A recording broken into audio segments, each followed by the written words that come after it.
ಹೇಳ್ಬೇಕನ್ನುತ್ತಾಳೆ. ನೀನೇನು ನನಗೆ ಹೇಳೋದು ಅಂದಾಗ ಹೇಳ್ತಾಳೆ, ಅಮ್ಮ, ನಾನು ಸೇವಿಸುತ್ತಿರುವಂತಹ ದೇವರು ಯೆಹೋವನಾಗಿದ್ದಾನೆ. ಆತನು ಅಸಾಧ್ಯವಾದವುಗಳನ್ನು ಸಾಧ್ಯಗೊಳಿಸುವಾತನಾಗಿದ್ದಾನೆ. ನನ್ನ ಯಜಮಾನನಾಗಿರುವಂತಹ ನಾಮಾನನನ್ನು ನನ್ನ ದೇವರು ವಾಸಿ ಮಾಡುತ್ತಾರೆ. ಏನ್ ಮಾತಾಡ್ತಾ ಇದ್ದಿ ನೀನು? ಹೌದಮ್ಮ, ಶೋಮ್ರಾದಲ್ಲಿ ಒಬ್ಬ ಪ್ರವಾದಿ ಇದ್ದಾನೆ. ಆ ಪ್ರವಾದಿಯ ಬಳಿಗೆ ನನ್ನ ಯಜಮಾನನು ಹೋಗುವುದಾದರೆ ಖಂಡಿತವಾಗಿ ವಾಸಿಯಾಗುತ್ತಾನಮ್ಮ. ನಿನ್ಗೇನಾದ್ರೂ ತಲೆ ಕೆಟ್ಟಿದೆಯಾ ಏನು? ನಿನ್ನ ಹುಚ್ಚು ಸಲಹೆ ಕೇಳಿ ನನ್ನ ಗಂಡ ಅಲ್ಲಿಗೆ ಹೋಗ್ತಾನಂದ್ಕೊಳ್ತಾ ಇದೀಯಾ ಅಂದಾಗ ಆ ಹುಡುಗಿ ಹೇಳ್ತಾಳೆ, ಅಮ್ಮ ದಯವಿಟ್ಟು ಕೇಳಿ, ನನ್ನ ಯಜಮಾನನು ಎಲ್ಲಾ ಪ್ರಯತ್ನ ಮಾಡಿದಾರಲ್ಲವೇ? ಹೌದು, ಎಲ್ಲಾ ಪ್ರಯತ್ನ ಮಾಡಿದಾನೆ.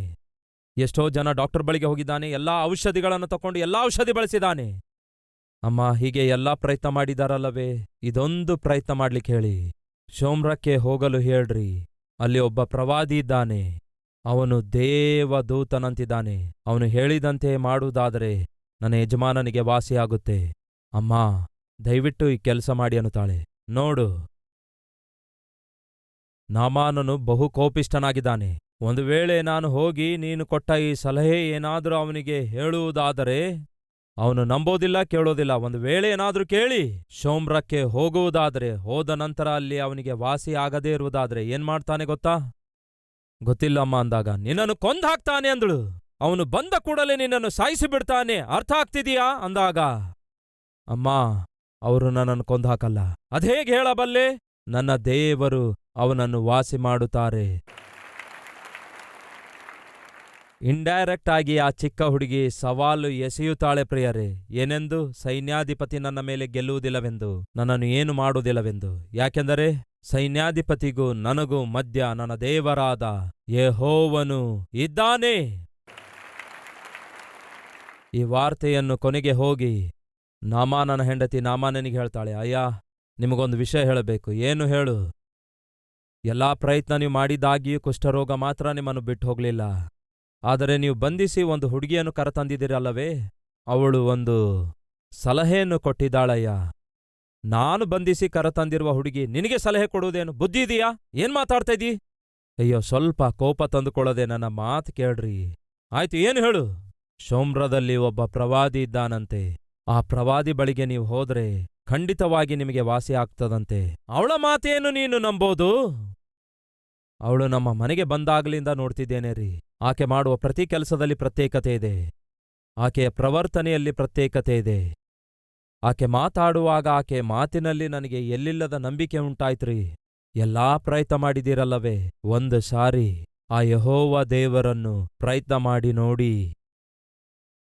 ಯಾರಿಗೆ ಗೊತ್ತು, ವಾಸಿ ಆಗಲಾರದಂತಹ ರೋಗದಿಂದ ನೀವು ಹೊರಗೆ ಬರ್ತೀರೇನೋ. ಆಯ್ತು ಸರಿ, ನಾನು ಆ ಪ್ರಯತ್ನ ಮಾಡುತ್ತೇನೆ. ಆದರೆ ಅವಳಿಗೆ ಹೇಳು, ಒಂದು ವೇಳೆ ನಾನು ಅಲ್ಲಿಗೆ ಹೋದ ನಂತರ ನನಗೆ ವಾಸಿ ಆಗಲಾರದೆ ತಿರುಗಿ ಬರುವುದಾದರೆ ಅವಳನ್ನು ತುಂಡು ತುಂಡಾಗಿ ಕತ್ತರಿಸಿ ಬಿಡ್ತೇನೆ ಎಂದು ಹೇಳು. ಈ ಮಾತು ಅವಳಿಗೆ ಮೊದಲೇ ಹೇಳಿದ್ದೇನೆ ರೀ ಅಂದಾಗ ಮತ್ತೇನಂದಳು ಅವಳು? ನನ್ನ ಯಜಮಾನ ನನಗೇನು ಮಾಡ್ಲಿಕ್ಕಾಗೋದಿಲ್ಲ, ಯಾಕೆಂದರೆ ಅವನು ವಾಸಿಯಾಗಿಯೇ ಹಿಂತಿರುಗಿ ಬರುತ್ತಾನೆ ಎಂದು ಖಂಡಿತವಾಗಿ ಹೇಳಿದಾಳೆ ರೀ ಅಂದಳು. ಅಂದರೆ ವಾಸ್ತವದಲ್ಲಿ ಆ ಚಿಕ್ಕ ಹುಡುಗಿ ಆ ದಿನ ತನ್ನ ಪ್ರಾಣವನ್ನೇ ಅಪಾಯದಲ್ಲಿಟ್ಕೊಂಡಳು. ಏನ್ ಮಾಡುವುದಕ್ಕಾಗಿ? ನಾಮಾನನನ್ನು ವಾಸಿ ಮಾಡುವುದಕ್ಕಾಗಿ. ಈಗ ಗಮನ ಕೊಟ್ಟು ಕೇಳಿ. ನಾಮಾನನು ವಾಸ್ತವದಲ್ಲಿ ಆ ಚಿಕ್ಕ ಹುಡುಗಿಗೆ ಏನ್ ಮಾಡ್ತಾನೆ? ಮೇಲನ್ನು ಮಾಡಿದನೋ ಕೇಡನ್ನು ಮಾಡಿದನೋ? ಕೇಡನ್ನು ಮಾಡಿದ ಪ್ರಿಯರೇ. ಅದು ಸಣ್ಣಪುಟ್ಟ ಕೇಡಾಗಿತ್ತೋ ಅಥವಾ ಜೀವನ ಪೂರ್ತಿ ಅನುಭವಿಸಬೇಕಾದ ಕೇಡಾಗಿತ್ತು? ಏನಾಗಿತ್ತು ಹೇಳಿ? ಜೀವನ ಪೂರ್ತಿ ಅನುಭವಿಸಬೇಕಾದ ಕೇಡಾಗಿತ್ತು. ತಂದೆ ತಾಯಿಗಳಿಂದ ದೂರ ಮಾಡಿಬಿಟ್ಟಿದ್ದ, ಬದುಕು ಇಲ್ಲದಂತೆ ಮಾಡಿಬಿಟ್ಟಿದ್ದ, ಭವಿಷ್ಯವನ್ನೇ ಇಲ್ಲದಂತೆ ಮಾಡಿಬಿಟ್ಟ. ಹಾಗೆ ಬದುಕು ಭವಿಷ್ಯವೇ ಇಲ್ಲದಂತೆ ಮಾಡಿರುವ ಈ ದುರ್ಮಾರ್ಗಿಗೆ ಈ ಚಿಕ್ಕ ಹುಡುಗಿ ಏನ್ ಮಾಡ್ತಿದ್ದಾಳೆ? ಕೇಡು ಮಾಡ್ತಿದ್ದಾಳೋ ಮೇಲನ್ನು ಮಾಡ್ತಿದ್ದಾಳೋ? ಮೇಲನ್ನೇ ಮಾಡ್ತಿದ್ದಾಳೆ. ಇದು ಹೇಗೆ ಸಾಧ್ಯವಾಯಿತು? ನೀವು ಜಾಗ್ರತೆಯಿಂದ ಪರಿಶೀಲಿಸಿ ನೋಡುವುದಾದ್ರೆ ಆ ಚಿಕ್ಕ ಹುಡುಗಿ ಕಷ್ಟದಲ್ಲಿದ್ದಾಳೆ, ಕಣ್ಣೀರಿನಲ್ಲಿದ್ದಾಳೆ, ಕುಗ್ಗಿ ಹೋದವಳಾಗಿದ್ದಾಳೆ. ಯಾಕೆಂದರೆ ಹೆತ್ತವರಿಂದ ಈ ದುರ್ಮಾರ್ಗಿ ದೂರ ಮಾಡಿಬಿಟ್ಟಿದ. ಸಹೋದರಿಯರೇ ಕೇಳ್ತಾ ಇದ್ದೀರಾ? ಸಹೋದರರೇ ಕೇಳ್ತಾ ಇದ್ದೀರಾ? ನಮ್ಮ ಜೀವಿತದಲ್ಲಿ ದೇವರ ಕುರಿತು ನಾವು ಯಾವಾಗ ಮಾತಾಡ್ತೇವೆ ಗೊತ್ತಾ? ನಾವು ಮಾಡುವಂತಹ ಪ್ರಾರ್ಥನೆಗೆ ಉತ್ತರ ಬಂದ್ರೆ ಹೆಮ್ಮೆಯಿಂದ ದೇವರ ಕುರಿತು ಮಾತಾಡ್ತೇವೆ. ನೀವು ಅಂದುಕೊಂಡಂತಹ ಒಳ್ಳೆ ಉದ್ಯೋಗ, ನೀವು ಮಾಡಿದ ಪ್ರಾರ್ಥನೆಯ ಪ್ರತಿಫಲವಾಗಿ ಒಳ್ಳೆ ಉದ್ಯೋಗ ನಿಮಗೆ ಸಿಕ್ಕಿದೆ ಅಂದ್ಕೊಳ್ಳಿ. ಹೆಮ್ಮೆಯಿಂದ ದೇವರ ಬಗ್ಗೆ ಮಾತಾಡ್ತೀರಿ. ನಾನು ಪ್ರಾರ್ಥನೆ ಮಾಡಿದೆ, ದೇವರು ನನಗೆ ಉತ್ತರಿಸಿ ಒಂದು ಉದ್ಯೋಗ ಕೊಟ್ಟಿದ್ದಾರೆ ಎಂದು ಹೆಮ್ಮೆಯಿಂದ ಮಾತಾಡ್ತೇವೆ. ವಿವಾಹಕ್ಕಾಗಿ ಪ್ರಾರ್ಥಿಸಿದ ನಂತರ ಒಳ್ಳೆ ಸಂಬಂಧ ದೊರಕಿಸಿ ಒಳ್ಳೆ ಮದುವೆ ಮಾಡಿಸಿದ ನಂತರ ಹೆಮ್ಮೆಯಿಂದ ಹೇಳ್ತೀರಿ ನೀವು, ನನ್ನ ದೇವರು ಘನವಾಗಿ ನನ್ನ ಮದುವೆ ಮಾಡಿದ್ರೆಂದು. ಗರ್ಭಫಲವಿಲ್ಲದಂತಹ ನಿಮಗೆ ಪ್ರಾರ್ಥಿಸಿದಾಗ ಒಬ್ಬ ಮಗನನ್ನು ಮಗಳನ್ನು ಕೊಟ್ಟಾಗ ಹೆಮ್ಮೆಯಿಂದ ಲೋಕಕ್ಕೆ ಹೇಳ್ತೀರಿ, ನಾನು ಪ್ರಾರ್ಥಿಸಿದಾಗ ದೇವರು ಮಗನನ್ನು ಮಗಳನ್ನು ಕೊಟ್ಟಿದ್ದಾನೆಂದು ಹೇಳುವಂಥದ್ದು ಸಾಧಾರಣ. ನಿಮ್ಮ ಜೀವಿತದಲ್ಲಿ ಆಶೀರ್ವಾದಗಳನ್ನು ನೋಡುವಾಗ, ನಿಮ್ಮ ಜೀವಿತದಲ್ಲಿ ದೇವರಿಂದ ಉತ್ತರ ಪಡೆದುಕೊಳ್ಳುವಾಗ ನೀವು ದೇವರ ಕುರಿತು ಮಾತಾಡ್ತೀರಿ, ದೇವರಿಗಾಗಿ ಸಾಕ್ಷಿ ಕೊಡ್ತೀರಿ. ಆದರೆ ನೀವು ದೇವರಿಗೆ ಪ್ರಾರ್ಥನೆ ಮಾಡಿದಾಗ ಉದ್ಯೋಗ ಬರದೇ ಇದ್ರೆ ನೀವು ದೇವರ ಬಗ್ಗೆ ಮಾತಾಡ್ತೀರಾ? ಆರ್ಥಿಕವಾಗಿ ನಷ್ಟ ಹೋದಾಗ, ನಿಮ್ಮ ಪ್ರಾರ್ಥನೆಗೆ ಉತ್ತರ ಬರದೇ ಇರುವಾಗ ನೀವು ದೇವರ ಬಗ್ಗೆ ಮಾತಾಡುತ್ತೀರೋ?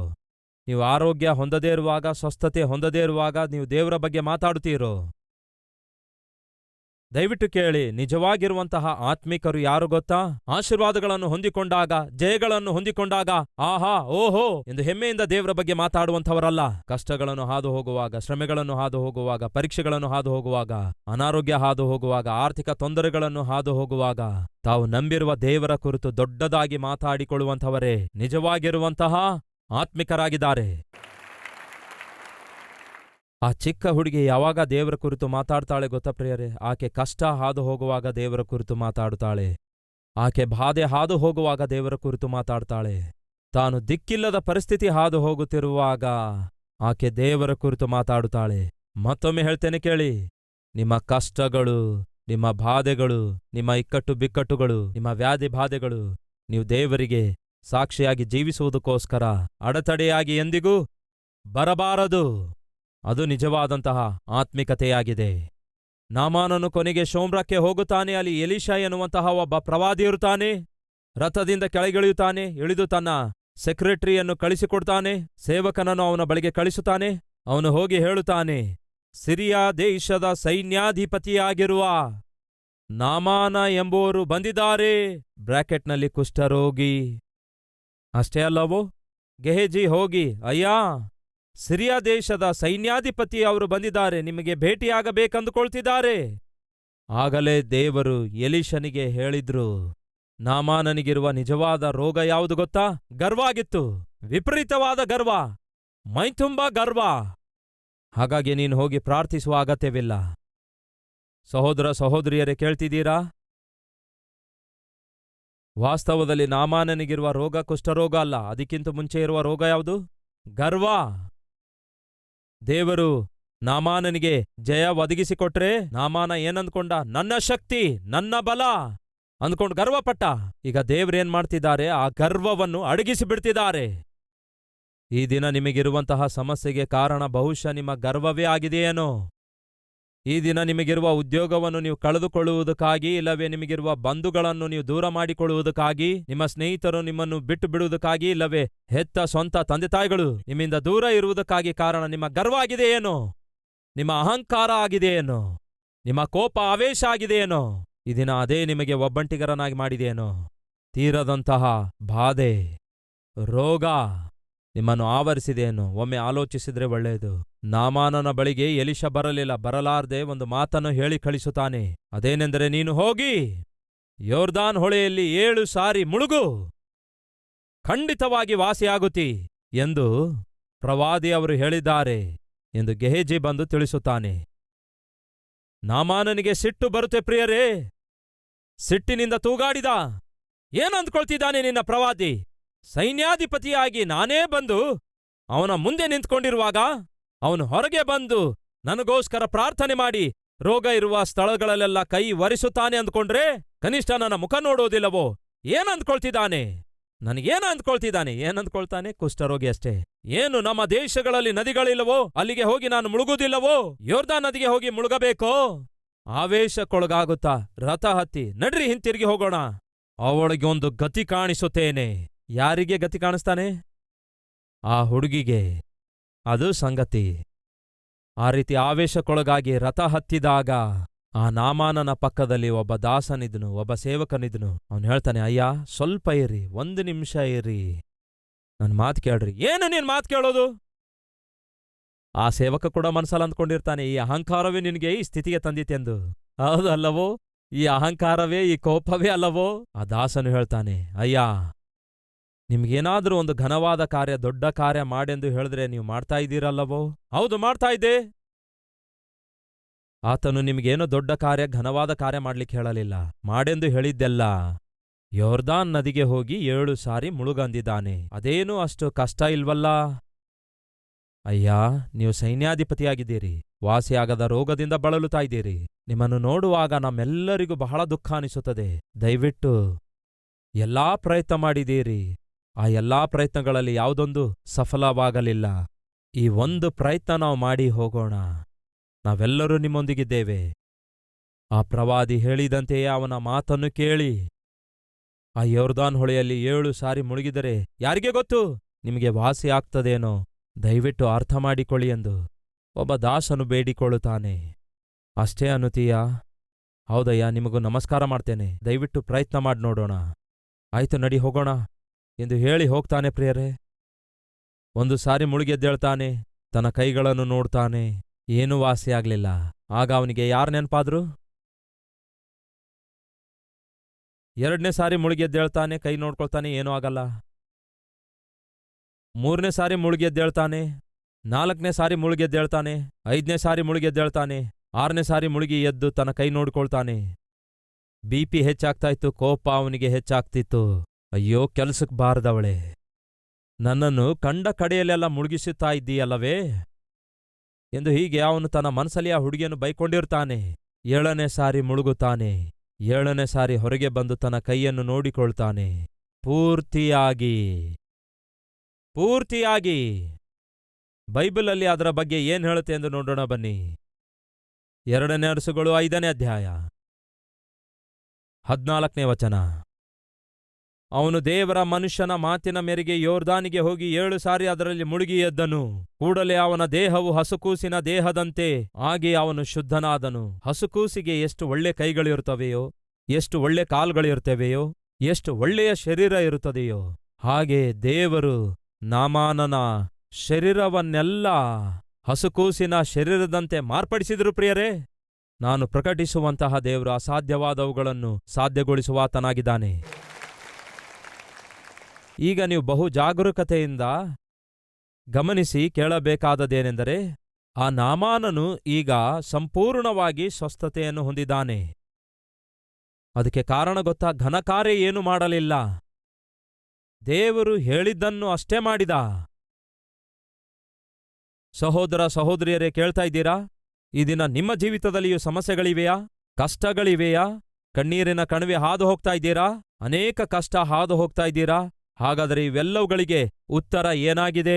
ನೀವು ಏನಾದ್ರೂ ಅದ್ಭುತ ಮಾಡಬೇಕಾಗುತ್ತೋ, ಘನಕಾರ್ಯ ಏನಾದ್ರೂ ಮಾಡಬೇಕಾಗುತ್ತೋ, ಅಲ್ಲಿಗೆ ಇಲ್ಲಿಗೆ ಹೋಗಬೇಕಾಗುತ್ತೋ, ನಿಮ್ಮ ಆಸ್ತಿಯೆಲ್ಲ ಖರ್ಚು ಮಾಡಬೇಕೋ? ಅವಶ್ಯಕತೆ ಇಲ್ಲ. ಹಾಗಾದ್ರೆ ಏನ್ ಮಾಡುವುದಾದರೆ ನಿಮ್ಮ ಜೀವಿತದಲ್ಲಿ ತೀವ್ರವಾದ ಸಮಸ್ಯೆ ತೀರಿ ಹೋಗುತ್ತೆ ಗೊತ್ತಾ? ನೀವು ಏನು ಮಾಡಬೇಕಾಗಿಲ್ಲ, ಮಾಡಬೇಕಾದದೆಲ್ಲ ಒಂದೇ. ನಾನು ಪ್ರಕಟಿಸುವಂತಹ ನನ್ನ ದೇವರ ಮಾತನ್ನು ಕೇಳಿದ್ರೆ ಸಾಕು. ಏನದು? ಆತನ ಮಾತನ್ನು ಕೇಳಿದ್ರೆ ಸಾಕು. ಇನ್ನೂ ಸಿಂಪ್ಲಿಫೈ ಮಾಡಿ ಹೇಳ್ತೇನೆ, ಈ ದಿನ ನಿಮ್ಮ ಜೀವಿತದಲ್ಲಿರುವಂತಹ ಅನೇಕ ಸಮಸ್ಯೆಗಳಿಗೆ ಪ್ರಧಾನ ಕಾರಣ ನೀವು ದೇವರ ಮಾತನ್ನು ಕೇಳದೇ ಇರುವಂಥದ್ದಾಗಿದೆ. ಒಪ್ಪಿಕೊಳ್ತೀರೋ ಇಲ್ಲವೋ? ಆ ದಿನ ನಾಮಾನನು ವಾಸಿಯಾಗಲು ಪ್ರಧಾನ ಕಾರಣ ಗೊತ್ತಾ? ಮೊದಲು ಗರ್ವವನ್ನು ತೆಗೆದುಹಾಕಿದ. ಯಾವಾಗ ಅವನು ತಗ್ಗಿಸಿಕೊಂಡನೋ, ಅಯ್ಯ ಸ್ವಲ್ಪ ತಗ್ಗಿಸಿಕೋ ಅಯ್ಯ, ಯಾಕೆ ಆವೇಶ, ಯಾಕೆ ಅಷ್ಟು ಕಿರುಚಿತಿ, ಸ್ವಲ್ಪ ತಗ್ಗಿಸಿಕೋ ಅಂದಾಗ ಹೀಗೆ ಆ ದಾಸನು ಹೇಳಿರುವ ಮಾತನ್ನು ಕೇಳ್ತಾನೆ. ಅಯ್ಯ, ಯೊರ್ದಾನ್ ಹೊಳೆಯಲ್ಲಿ ಅಷ್ಟೇ ತಾನೇ ಮುಳುಗಂದಿದ್ದಾನೆ, ಸ್ವಲ್ಪ ನಿಮ್ಮನ್ನು ನೀವು ತಗ್ಗಿಸಿಕೊಂಡು ಯೊರ್ದಾನ್ ಹೊಳೆಯಲ್ಲಿ ಮುಳುಗಿರಿ, ಏನಾಗ್ತದೆ ನೋಡೋಣ ಅಂದಾಗ ಹಾಗೆಯೇ ಮಾಡ್ತಾನೆ. ಯಾವಾಗ ನಾಮಾನನ ಗರ್ವ ಅಡಗಿಸಲ್ಪಡುತ್ತದೋ ಆವಾಗ ಅವನಿಗೆ ವಾಸಿ ಆಗ್ತದೆ. ಕೇಳ್ತಾ ಇದ್ದೀರಾ? ಮೊದಲು ನಿಮ್ಮ ಬುದ್ಧಿ ಬದಲಾಗಬೇಕು ನೀವು ವಾಸಿ ಆಗ್ಬೇಕಾದ್ರೆ. ಮೊದಲು ನಿಮ್ಮ ಮನಸ್ಸು ಬದಲಾಗಬೇಕು ನೀವು ವಾಸಿ ಆಗ್ಬೇಕಾದ್ರೆ. ನಿಮ್ಮಲ್ಲಿರುವ ಗರ್ವ ನಿಮ್ಮನ್ನು ಬಿಟ್ಟು ಹೋಗ್ಬೇಕು, ನಿಮ್ಮಲ್ಲಿರುವ ಅಹಂಕಾರ ನಿಮ್ಮನ್ನು ಬಿಟ್ಟು ಹೋಗ್ಬೇಕು, ನಿಮ್ಮಲ್ಲಿರುವ ಕೋಪ ನಿಮ್ಮನ್ನು ಬಿಟ್ಟು ಹೋಗಬೇಕು. ಅವಾಗಲೇ ನಿಮಗೆ ವಾಸಿ ಆಗ್ತದೆ. ನಿಮ್ಮಲ್ಲಿರುವ ಗರ್ವ ಬಿಟ್ಟು ಬಿಡಲಾರ್ದೆ, ನಿಮ್ಮಲ್ಲಿರುವ ಕೋಪ ಬಿಟ್ಟು ಬಿಡಲಾರ್ದೆ, ನಿಮ್ಮಲ್ಲಿರುವ ಕಾಮ ಬಿಟ್ಟು ಬಿಡಲಾರ್ದೆ, ಪಾಪಿಷ್ಟ ಚಟಗಳನ್ನು ಬಿಟ್ಟು ಬಿಡಲಾರ್ದೆ ನಿಮ್ಮ ಜೀವಿತದಲ್ಲಿ ಇರುವುದಾದ್ರೆ ನಿಮಗೆ ಯಾವುದು ಒಳ್ಳೇದಾಗಲ್ಲ. ಅದೇ ವಾಸ್ತವ. ಯಾವಾಗ ನಾಮಾನನ ಗರ್ವ ಅವನನ್ನು ಬಿಟ್ಟೋಯ್ತೋ, ರೋಗವು ಕೂಡ ಅವನನ್ನು ಬಿಟ್ಟೋಯ್ತು. ಯಾವಾಗ ಅವನಲ್ಲಿರುವ ಪಾಪ ಅವನನ್ನು ಬಿಟ್ಟೋಯ್ತೋ, ಅವನ ಶರೀರ ಹಾಳು ಮಾಡುವಂತಹ ರೋಗ ಕೂಡ ಬಿಟ್ಟೋಯ್ತು. ಇದೇ ವಾಸ್ತವ. ನಿಮ್ಮ ಜೀವಿತದಲ್ಲಿ ಇಂಥ ಅದ್ಭುತ ನೀವು ನೋಡಬೇಕಾದರೆ ನಿಮ್ಮಲ್ಲಿರುವ ಪಾಪವನ್ನು ನೀವು ಬಿಟ್ಟು ಬಿಡಬೇಕು. ಆ ನಾಮಾನನು ತಿರುಗಿ ಕೃತಜ್ಞತೆಯುಳ್ಳವನಾಗಿ ಎಲ್ಲಿಗೆ ಬರುತ್ತಾನೆ ಗೊತ್ತಾ? ನೇರವಾಗಿ ಆ ದೇವರ ಮನುಷ್ಯನ ಬಳಿಗೆ ಬರುತ್ತಾನೆ. ಮನೆಗೆ ಓಡಿ ಹೋಗ್ಲಿಲ್ಲ, ಆಹಾ ಓಹೋ ಅಂದುಕೊಳ್ತಾ ಕೃತಜ್ಞತೆ ಇಲ್ಲದವನಾಗಿ ನೇರವಾಗಿ ಆ ದೇವರ ಸೇವಕನ ಬಳಿಗೆ ಬಂದು ಏನ್ ಹೇಳ್ತಾನೆ ನೋಡೋಣ ಬನ್ನಿ. ಅಂಥ ಅದ್ಭುತವಾದ ಮಾತು ಹೇಳ್ತಾನೆ ನೋಡಿ. 15ನೇ ವಚನ. ಅನಂತರ ಅವನು ತನ್ನ ಪರಿವಾರದವರೊಡನೆ ಹಿಂದಿರುಗಿ ದೇವರ ಮನುಷ್ಯನ ಹತ್ತಿರ ಹೋಗಿ ಅವನ ಮುಂದೆ ನಿಂತು, ಇಸ್ರಾಯೇಲ್ ದೇಶದಲ್ಲಿರುವ ದೇವರ ಹೊರತಾಗಿ ಲೋಕದಲ್ಲಿ ಬೇರೆ ದೇವರು ಇರುವುದೇ ಇಲ್ಲ ಎಂದು ಯಾರು ಹೇಳ್ತಿದ್ದಾರೆ? ಸಿರಿಯಾ ದೇಶದಲ್ಲಿರುವ ಸೈನ್ಯಾಧಿಪತಿಯಾಗಿರುವ ನಾಮಾನನು ಒಬ್ಬ ಅನ್ಯನು. ಆ ಅನ್ಯನು ಹೇಳ್ತಿದ್ದಾನೆ ಪ್ರಿಯರೇ, ಇಸ್ರಾಯೇಲ್ ದೇಶದಲ್ಲಿರುವ ದೇವರ ಹೊರತಾಗಿ ಈ ಲೋಕದಲ್ಲಿ ಬೇರೆ ದೇವರೇ ಇಲ್ಲವೆಂದು ಕೈ ಜೋಡಿಸಿ ಕೂಡ ಹೇಳುತ್ತಾನೆ. ಒಬ್ಬ ಸೈನ್ಯಾಧಿಪತಿ, ಅನ್ಯನಾಗಿರುವಂತಹ ಸೈನ್ಯಾಧಿಪತಿಯಿಂದ ಆ ಚಿಕ್ಕ ಹುಡುಗಿ ಏನ್ ಮಾಡಿಸುತ್ತಾಳೆ ಗೊತ್ತಾ? ಯೆಹೋವನೇ ದೇವರಾಗಿದ್ದಾನೆ ಎಂದು ಹೇಳಿಸಿದಳು ಪ್ರಿಯರೇ, ಎಂದು ಸಾಕ್ಷಿ ಹೇಳಿಸಿದಳು ಪ್ರಿಯರೇ. ಕಾರಣ ಗೊತ್ತಾ? ಆಕೆ ತನ್ನ ಮನೆಯೊಳಗಡೆಯಿಂದ ಬಂಧಿಸಲ್ಪಟ್ಟವಳಾಗಿ ನಾಮಾನನ ಮನೆಗೆ ಕೊಂಡೊಯ್ದಾಗ ಆಕೆ ತನ್ನೊಂದಿಗೆ ದೇವರನ್ನು ಕರೆದೊಯ್ತಾಳೆ. ನಮ್ಮಲ್ಲಿಯೂ ಬಹಳ ಜನ ಮನೆಗಳಲ್ಲಿ ಕೆಲಸ ಮಾಡುವಂಥವರಾಗಿರ್ತೀರಿ. ಸಹೋದರ ಸಹೋದರಿ, ನಿಮ್ಮೊಂದಿಗೆ ಯೇಸುವನ್ನು ಕರೆದೊಯ್ಯಿರಿ. ಹಾಸ್ಪಿಟಲ್ನಲ್ಲಿಯೂ ಕೆಲಸ ಮಾಡುವವರಾಗಿರ್ತೀರಿ, ನಿಮ್ಮೊಂದಿಗೆ ಯೇಸುವನ್ನು ಕರೆದೊಯ್ಯಿರಿ. ಆತನ ಪ್ರೀತಿ, ಆತನ ಕನಿಕರ, ಆತನ ದಯೆ, ಆತನ ದಯೆದಾಕ್ಷಿಣ್ಯ, ಆತನ ಕ್ಷಮಾಪಣೆ, ಆತನ ತಾಳ್ಮೆ, ಆತನ ಸಹನೆ, ಆತನ ಒಳ್ಳೆತನ ನಿಮ್ಮೊಂದಿಗೆ ತೆಗೆದುಕೊಂಡು ಹೋಗಿ. ಉದ್ಯೋಗ ಮಾಡುವಂಥವರೇ, ನಿಮ್ಮೊಂದಿಗೆ ಯೇಸುವನ್ನು ಕರೆದೊಯ್ಯಿರಿ. ಓದುತ್ತಿರುವ ಸ್ಟೂಡೆಂಟ್ಸ್, ನಿಮ್ಮೊಂದಿಗೆ ಯೇಸುವನ್ನು ಕರೆದೊಯ್ಯಿರಿ. ಅದೇ ನಿಮಗೆ ಆಶೀರ್ವಾದಕರವಾಗಿರುತ್ತೆ. ಅದೇ ನಿಮ್ಮನ್ನು ಆದರ್ಶಕರವಾಗಿ ಮಾಡುತ್ತೆ. ಸಹೋದರ ಸಹೋದರಿಯರೇ, ಬಂಧಿಸಲ್ಪಟ್ಟ ಹುಡುಗಿ ನಾಮಾನನ ನಿಮಿತ್ತ ತನ್ನ ತಂದೆಯ ಮನೆಯಿಂದಲೂ ತಾಯಿಯಿಂದಲೂ ಕೂಡ ದೂರವಾಗುತ್ತಾಳೆ. ಹಾಗೆ ದೂರ ಮಾಡಿರುವಂತಹ ನಾಮಾನನಿಗೆ ಏನ್ ಮಾಡ್ತಾಳೆ ಗೊತ್ತಾ ಪ್ರಿಯರೇ? ಪ್ರೀತಿಸ್ತಾಳೆ. ತನ್ನ ಬದುಕನ್ನು ಭವಿಷ್ಯವನ್ನು ನಾಶ ಮಾಡಿರುವ ನಾಮಾನನಿಗೆ ಏನ್ ಮಾಡ್ತಾಳೆ ಗೊತ್ತಾ? ದೇವರನ್ನು ಪರಿಚಯಿಸುತ್ತಾಳೆ ಪ್ರಿಯರೇ. ಅದು ಹೇಗೆ ಸಾಧ್ಯವಾಯಿತು?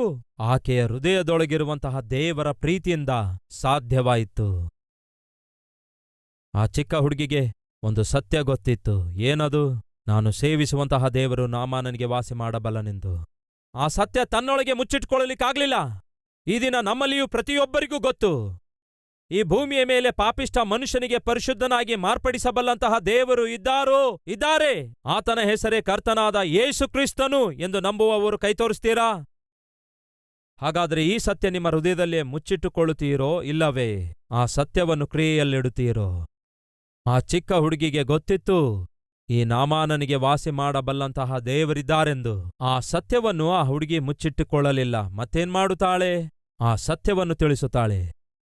ಕೈಯೆತ್ತಿ ತೋರಿಸಿದ ಸಹೋದರ ಸಹೋದರಿ, ಪಾಪಿಷ್ಠ ಮನುಷ್ಯನಿಗೆ ಪರಿಶುದ್ಧಗೊಳಿಸುವಂತಹ ದೇವರಿದ್ದಾರೆ ಎಂಬ ಸತ್ಯ ನಿಮಗೆ ಗೊತ್ತು. ಎಷ್ಟು ಕಾಲದವರೆಗೂ ಮುಚ್ಚಿಡ್ತೀರಿ? ಎಷ್ಟು ಕಾಲ ಇತರರಿಗೆ ತಿಳಿಸಲಾರದೆ ನಿಮ್ಮೊಳಗೆ ಮುಚ್ಚಿಟ್ಟುಕೊಳ್ತೀರಿ? ಆ ಚಿಕ್ಕ ಹುಡುಗಿ ಕೂಡ, ಇವನಿಗೇನಾದ್ರೆ ನನಗೇನು, ಇವನು ನಾಶ ಆದ್ರೆ ನನಗೇನು, ಇವನು ನರಕಕ್ಕೆ ಹೋದ್ರೆ ನನಗೇನು, ಅದರಲ್ಲೂ ಇವನು ನನ್ನ ಜೀವಿತವನ್ನೇ ನಾಶ ಮಾಡಿದಾನೆ, ಇವನು ಹೀಗೆ ನಾಶವಾಗ್ಲಿ ಎಂದು ಯೋಚಿಸಿದ್ದೇ. ಆದರೆ ನಾಮಾನನಿಗೆ ವಾಸಿ ಆಗ್ತಿರ್ಲಿಲ್ಲ. ಅವನು ಶತ್ರು ಆದಾಗ್ಯೂ ಕೂಡ ಅವನಿಗೆ ದೇವರನ್ನು ಪರಿಚಯಿಸ್ತಾಳೆ. ಕನಿಷ್ಠ ಆ ದೇವರನ್ನು ನಿಮ್ಮ ಗಂಡನಿಗೆ ಪರಿಚಯಿಸೋದಿಲ್ವಲ್ಲ, ನಿಮ್ಮ ಹೆಂಡತಿಗೆ ಪರಿಚಯಿಸೋದಿಲ್ವಲ್ಲ ದೇವರನ್ನು, ನಿಮ್ಮ ಮಕ್ಕಳಿಗೆ ಪರಿಚಯಿಸೋದಿಲ್ವಲ್ಲ ದೇವರನ್ನು, ನಿಮ್ಮ ತಂದೆಗೆ ತಾಯಿಗೆ ಪರಿಚಯಿಸೋದಿಲ್ವಲ್ಲ ದೇವರನ್ನು, ಶತ್ರುವಿಗೆ ಪರಿಚಯಿಸಿದಳಲ್ಲವೇ ಆ ಚಿಕ್ಕ ಹುಡುಗಿ? ಪ್ರಿಯ ಸಹೋದರ, ಪ್ರಿಯ ಸಹೋದರಿ, ನಾವು ದೇವರನ್ನು ಹೊಂದಿದವರಾಗಿದ್ದೇವಾ? ಹಾಗಾದರೆ ನಮ್ಮ ಸುತ್ತಲೂ ಬಹಳ ಜನ ನಾಮಾನನಂತವರಿದ್ದಾರೆ. ಅವರನ್ನು ನಿರ್ಲಕ್ಷ್ಯ ಮಾಡಬಾರದು. ಆ ಚಿಕ್ಕ ಹುಡುಗಿ ದೇವರನ್ನು ಹೊಂದಿಕೊಂಡಿರುವುದರಿಂದಲೇ ಶತ್ರುವಾಗಿರುವ ನಾಮಾನನಿಗೆ ಪ್ರೀತಿಯುಳ್ಳ ದೇವರನ್ನೇ ಪರಿಚಯಿಸುತ್ತಾಳೆ. ಈ ದಿನ ನಮ್ಮ ಒಬ್ಬೊಬ್ಬರಿಗೂ ಆ ಜವಾಬ್ದಾರಿಕೆ ಇದೆ. ಮೊದಲನೇದಾಗಿ ನಮ್ಮ ಮನೆಯಲ್ಲಿರುವವರಿಗೆ ಯೇಸುವನ್ನು ಪರಿಚಯಿಸೋಣ. ನಮ್ಮ ಬಂಧುಗಳಿಗೆ ಪರಿಚಯಿಸೋಣ. ನಮ್ಮ ಸುತ್ತಲೂ ನಶಿಸಿ ಹೋಗುತ್ತಿರುವ, ಕೆಟ್ಟ ಚಟಗಳಿಗೆ ಬಂಧಿತರಾಗಿ ಹಾಳಾಗುತ್ತಿರುವ, ಸಮಾಜದಲ್ಲಿ ಕೆಟ್ಟವರಾಗಿ ತಯಾರಾಗುವವರು ಬಹಳ ಜನ ಇದ್ದಾರೆ. ಅವರನ್ನು ಬದಲಾಯಿಸುವಂತಹ ಯೇಸುವನ್ನು ಪರಿಚಯಿಸೋಣ. ಆ ಹುಡುಗಿ ಹೇಳ್ತಾಳೆ, ಅಮ್ಮ, ನನ್ನ ಯಜಮಾನ ಎಲ್ಲಾ ಪ್ರಯತ್ನ ಮಾಡಿದಾನಮ್ಮ, ಒಂದು ಸಾರಿ ಯೇಸುವನ್ನು ಪ್ರಯತ್ನಿಸುವುದಕ್ಕೆ ಹೇಳ್ರಮ್ಮ.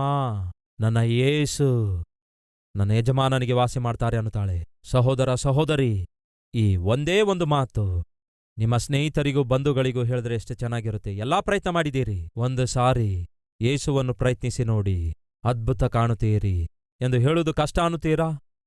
ಸ್ವಲ್ಪವೂ ಕಷ್ಟವಿಲ್ಲ. ಹಾಗಾದ್ರೆ ಈ ದಿನ ಒಂದು ತೀರ್ಮಾನ ತೆಗೆದುಕೊಳ್ತೀರಾ? ನನ್ನ ಮನೆಯಲ್ಲಿರುವಂಥವರಿಗೆ ಯೇಸುವನ್ನು ಪರಿಚಯಿಸುತ್ತೇನೆಂದು, ನನ್ನ ಸುತ್ತಲೂ ಇರುವಂತಹ ನನ್ನ ಬಂಧುಗಳಿಗೆ ಯೇಸುವನ್ನು ಪರಿಚಯಿಸುತ್ತೇನೆಂದು. ಅಂಥವರಿರುವುದಾದರೆ ನಿಮ್ಮ ಹಸ್ತವನ್ನು ಕರ್ತನಿಗೆ ಎತ್ತಿ ತೋರಿಸುವಿರಾ? ಬನ್ನಿ ಪ್ರಾರ್ಥಿಸೋಣ.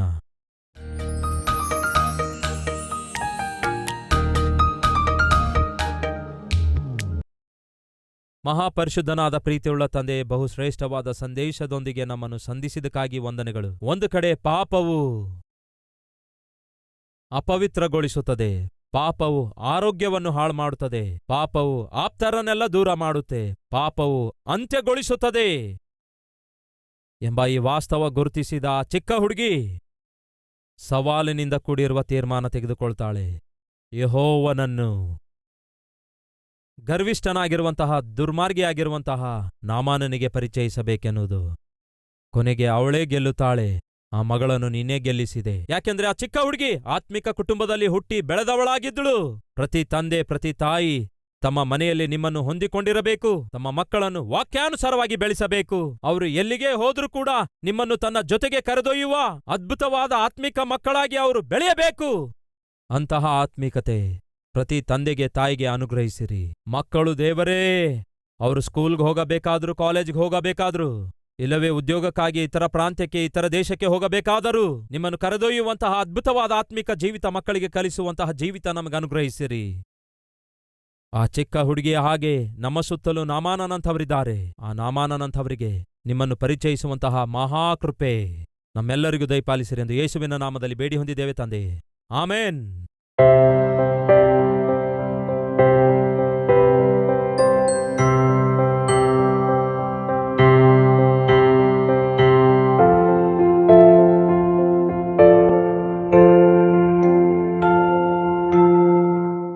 ನಮ್ಮ ವಿಳಾಸ Calvary, post box number 30, Kukatpally, Hyderabad 72.